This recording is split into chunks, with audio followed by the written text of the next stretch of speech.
Hi Scorpio, this is Teresa. Welcome to January 2020 and Happy New Year. This is Teresa from Tarot by T, and before I get started with your reading, I want to call in some good energy. So, this month we have a full moon in Cancer, which is favorable to your sign. And then we have Uranus going forward in Taurus, which is going to be moving forward in your relationship sector on the 11th. The full moon is on the 10th. And then on the 12th, we have Saturn and Pluto coming together in Capricorn. So big energy shifts this month. And then we have a new moon in Aquarius on January 24th. And we'll get into the astrology later. Let's see what's coming up for Scorpio this month in terms of love and relationship. What does Scorpio need to know about love and relationships for the month of January 2020? What is coming up for Scorpio in January 2020? What does Scorpio need to know in January 2020?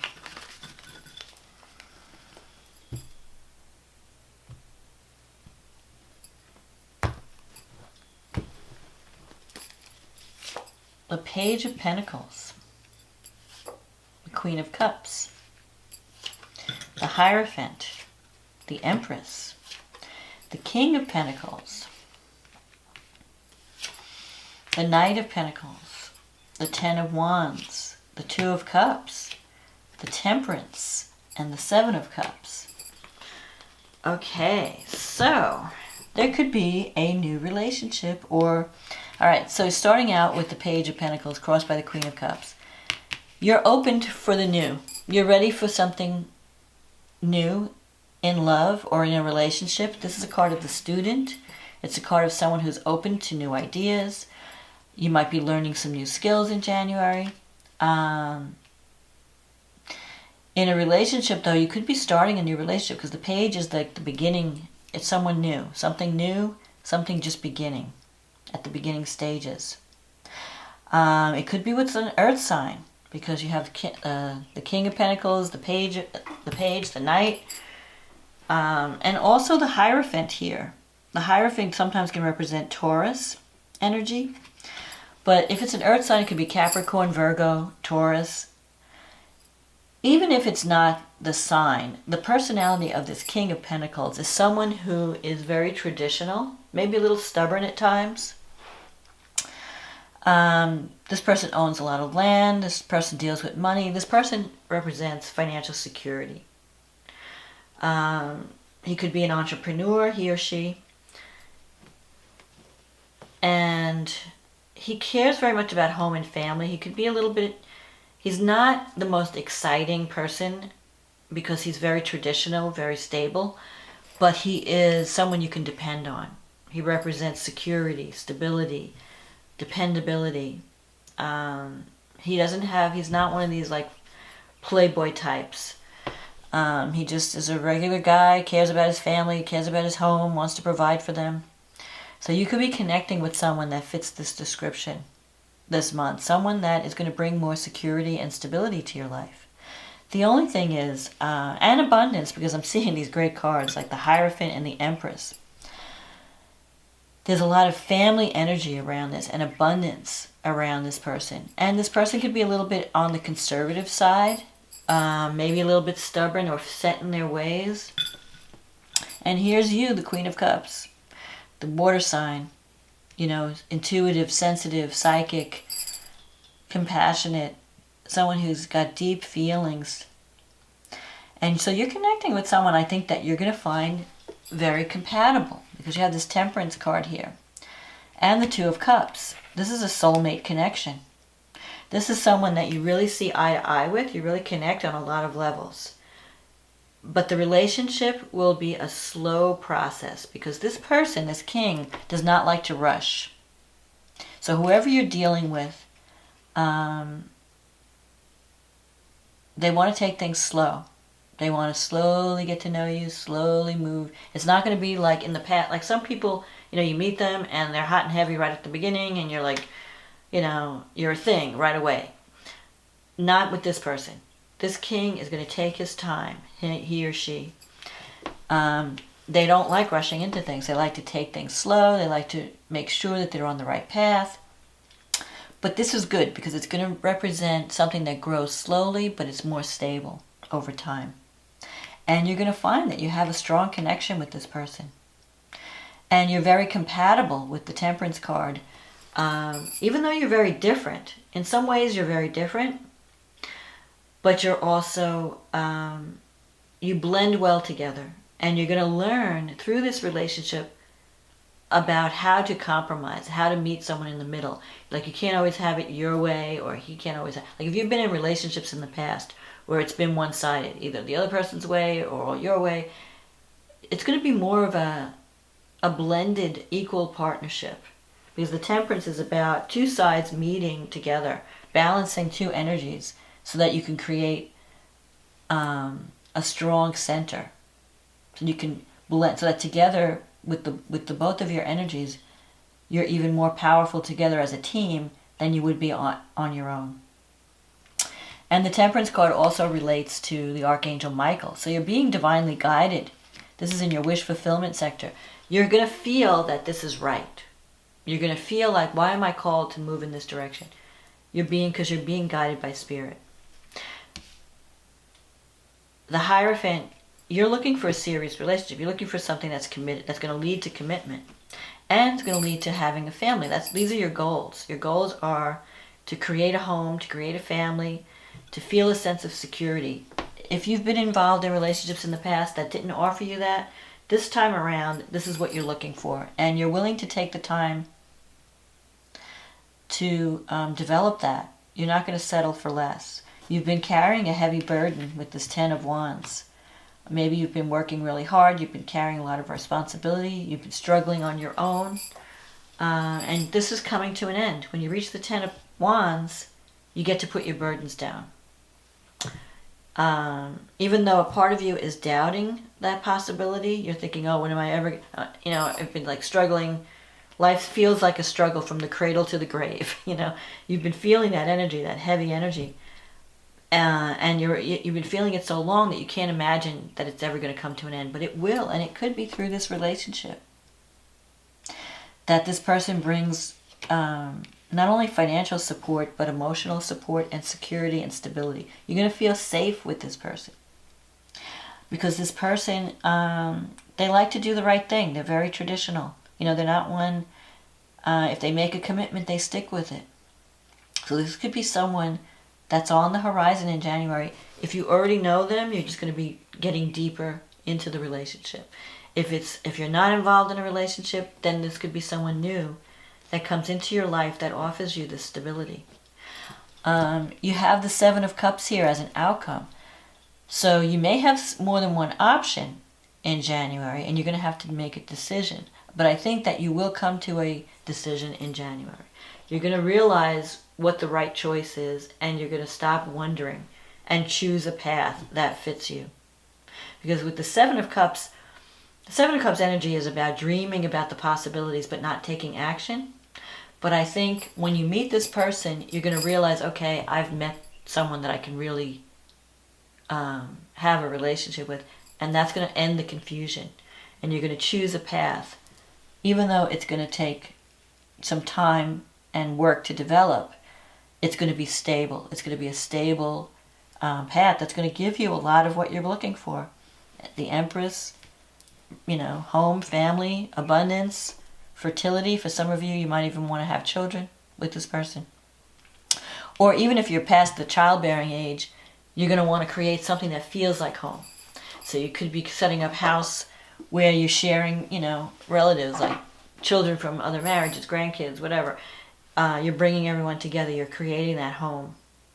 And you're creating that solid, stable... This person's very wise. This person has a lot of wisdom to share. They could affect your life in a way that it just enhances your life. It just brings wisdom and guidance and stability. So it could lead to a commitment down the road, but not right away. It's going to take time. But things are going to start happening in January. you are going to feel more connected to someone in January. And you're going to drop your confusion and all the other possibilities. You're going to just choose one path and say, okay, this is what I need to be doing. This is who I need to be doing it with. And I'm letting go of everything else. So, let's see what's going on in astrology. You've got a full moon in your 9th house. And it's opposed by a stellium of planets in your 3rd house, which is the house of communication. This is the communication axis. The 9th house is about long distance travel, higher education, your spiritual beliefs, your faith, teaching, learning. So something is coming to you. You have been learning lessons with all this Capricorn energy, and finally things are coming to completion. So you could be finishing up some kind of educational program. You could be coming back from a trip. Maybe you've traveled to see relatives.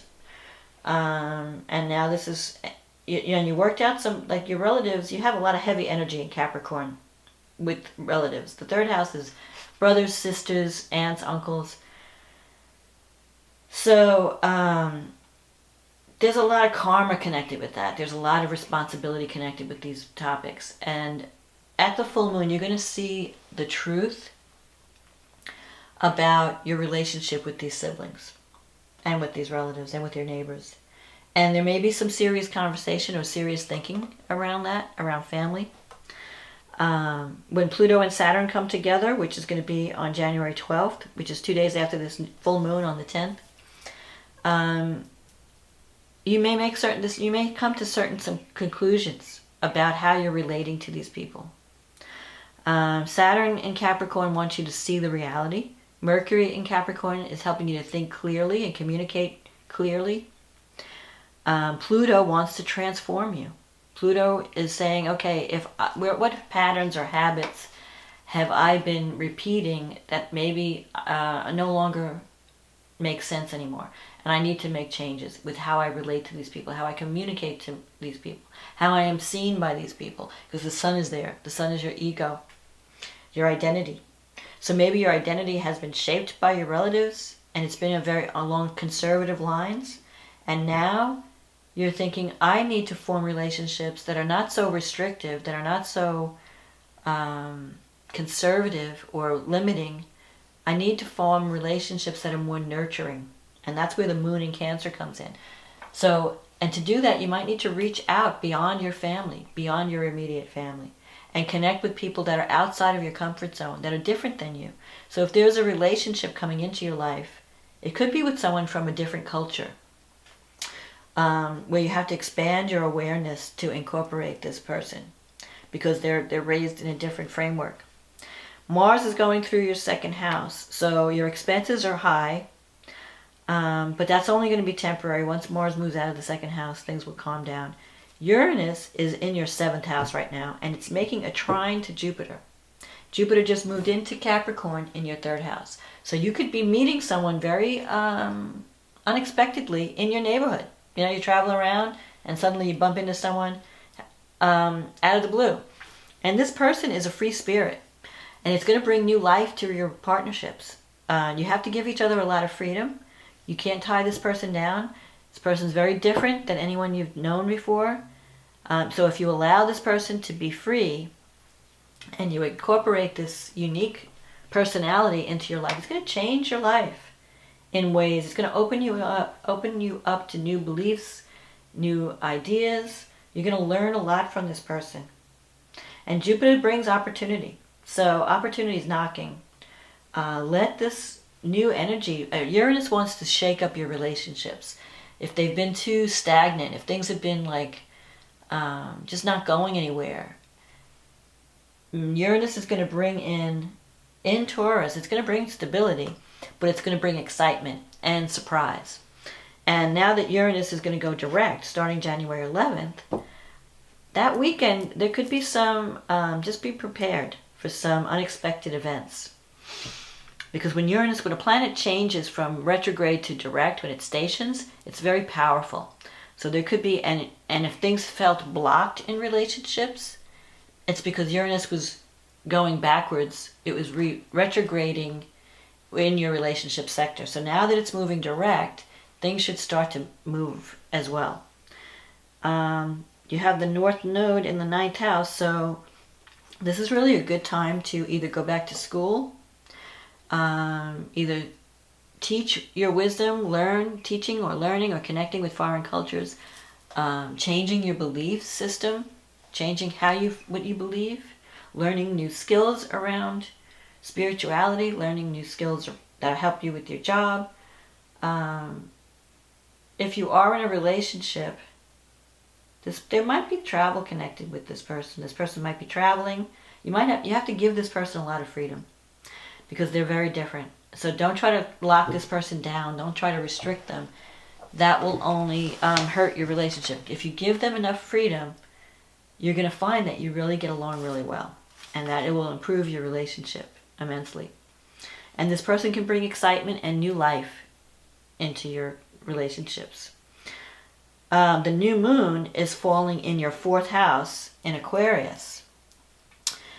So there could be some issues around home. You might be making some changes to your home or moving to a new location. Or there could just be that you want to renovate or you want to, just freshen up your home. This is a good time for that, to focus on home and family. There could be new relationships, new way of relating to home and family. And Uranus is squaring this new moon. So there could be a relationship in your life that's causing some type of tension or conflict with what you want to do around the home.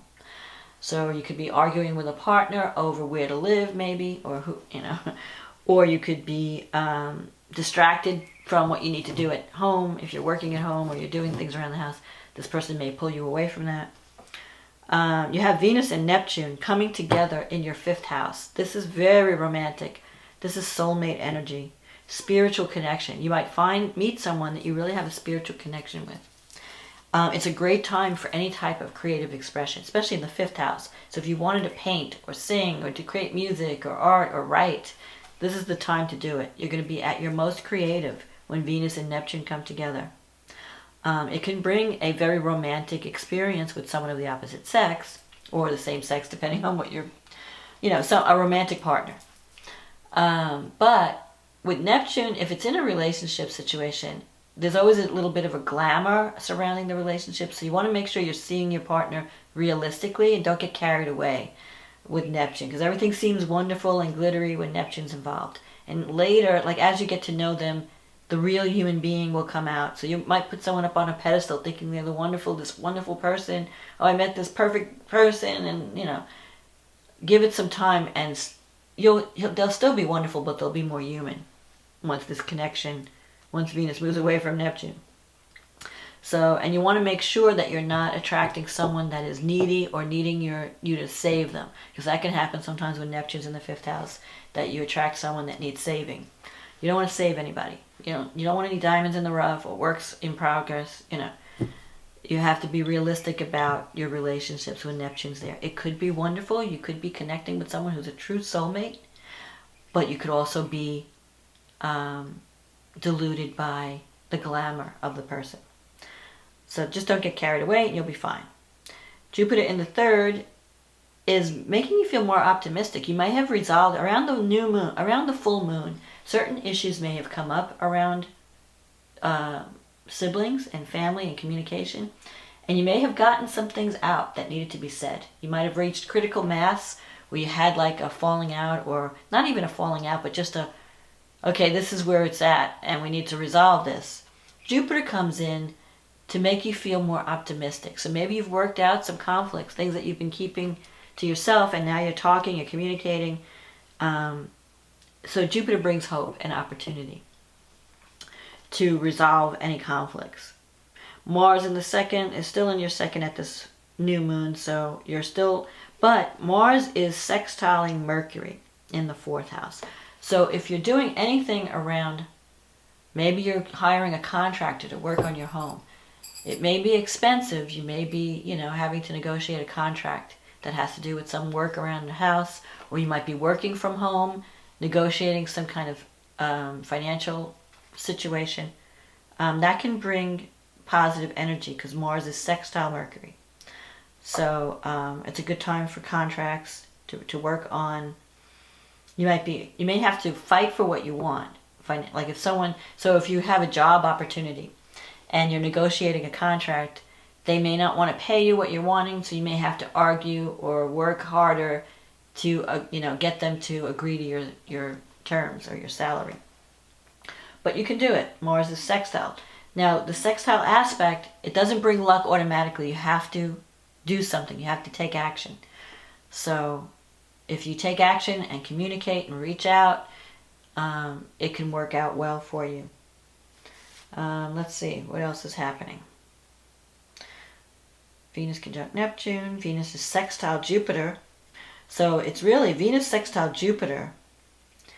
And that's between 5th and 3rd. If you're meeting someone, it's probably someone local.